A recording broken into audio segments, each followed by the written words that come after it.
Well, today the Pakistani government postponed regional elections in the important state of Punjab. Earlier, I spoke to Imran Khan and asked him if he was now worried that this year's national elections might also be put off. You know, the worry right now is that we are heading towards martial law. I mean, when basically this is now a total, complete violation of our constitution. The 5 judges of the Supreme Court categorically stated that according to the constitution, the elections in Punjab had to be held on the 30th of April. And beyond 30th of April meant that they were going beyond the constitution, the law of the land. So what has happened is worrisome to all of us that we are heading towards some sort of a military rule. If you carry on with your protests on the streets, will you not just perpetuate the cycle of violence that is undermining Pakistan and, frankly, worrying to the rest of the world? Matt, now look, let me put the facts on the table for you so that you know what is happening in Pakistan. When we were removed, not once did I do any demonstration that was beyond what the constitution allows me. Like, for instance, in France, there are protests on pensions. So my constitution allows me to hold rallies and put our point of view forward to the people. Now, since last 2 months, we were in power in 2 of the 4 provinces.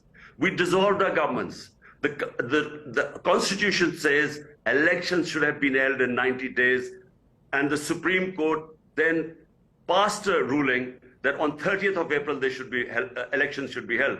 We didn't do anything outside the law. We dissolved our governments to hold the elections on the 30th of April. But what the government is doing, and this is the worry, now this is where the destabilization will take place, because they are now going against the constitution. And they now are pushing the elections forward, God knows when, simply because they know that they will lose in the elections. Okay, so Pakistan is a nuclear-armed power on the verge of bankruptcy, sitting on a geopolitical fault line, a very dangerous one. What are you doing, what are you personally doing to make the world lose less sleep right now?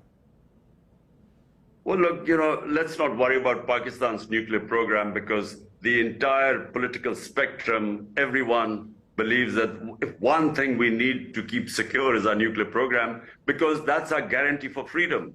Because we have a neighbor 7 times the size of Pakistan, and clearly the 3 wars fought, and we just feel that, you know, we need that security of this nuclear cover.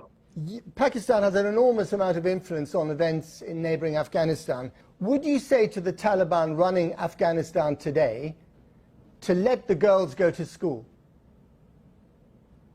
Look, Matt, look, Afghanistan has and Pakistan have a boundary border of 2,500 kilometers.